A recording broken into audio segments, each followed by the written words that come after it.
Chapitre 1. Le Père Noël Noir. Une histoire d'après Mathurin Chardon.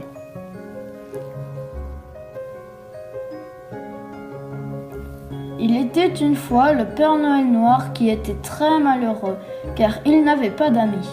C'est vrai qu'il n'était pas d'un naturel très gentil. Il n'aidait jamais les elfes, il parlait mal à son frère le Père Noël et il était rarement de bonne humeur. Un jour, son frère lui conseilla de faire des efforts et d'aller aider les elfes à emballer les nombreux cadeaux. Mais le Père Noël Noir avait une autre idée qui lui demanderait moins d'efforts car aider les autres, ce n'était pas son truc. Il avait plutôt pensé à leur donner des cadeaux, mais pas question de les fabriquer lui-même. Il allait donc les voler dans la cachette.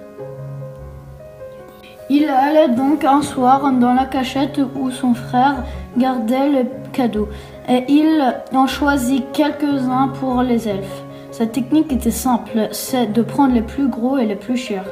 Mais soudain, il entendit du bruit. Il ne l'avait pas vu arriver, mais voilà que l'elfe Elena était en train de contempler la pile de cadeaux. Il essaya de s'enfuir, mais c'était trop tard, elle l'avait vu. Chapitre 2. L'elfe du Père Noël. Une histoire d'après Anaïs Roturier. Elena, l'elfe préférée du Père Noël, était très occupée en cette fin d'année. Elle aimait bien passer des heures à regarder les longues listes d'enfants sages que le Père Noël allait récompenser d'ici peu. Ça faisait plaisir de voir autant d'enfants gentils. Sa tâche principale chaque année dans le village du Père Noël était de mettre les décorations pour la veille de Noël. Mais elle avait passé tellement de temps à regarder les listes qu'elle était maintenant très en retard. Le Père Noël lui dit « Demande à tes amis de t'aider pour rattraper le retard. » Mais Elena était d'un naturel plutôt fier et avait décidé pour une fois de ne pas écouter le Père Noël et de faire tout toute seule comme d'habitude.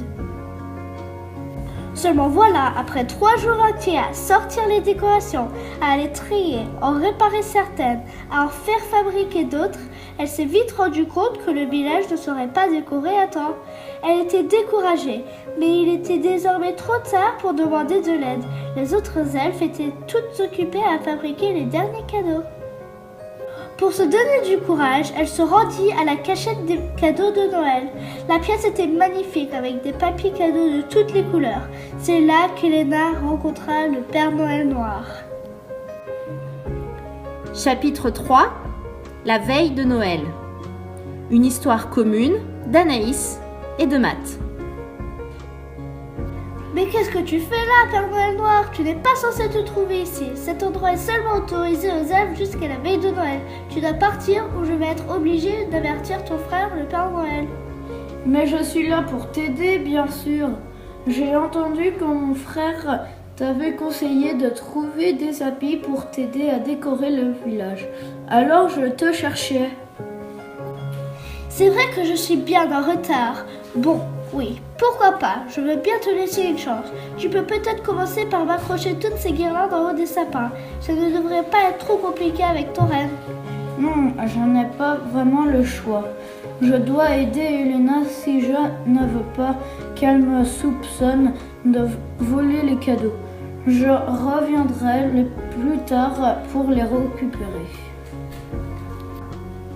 Toute la nuit, le Père Noël Noir, aidé de son reine, accroche des guirlandes, ajoute des boules et des étoiles sur les sapins, branche des lumières multicolores sur les maisons des elfes.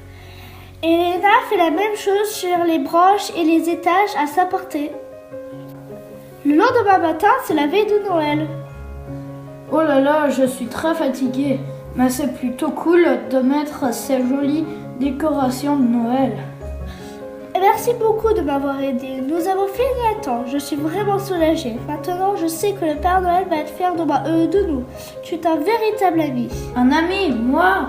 Vraiment? Je suis ton ami? Génial, c'est trop cool.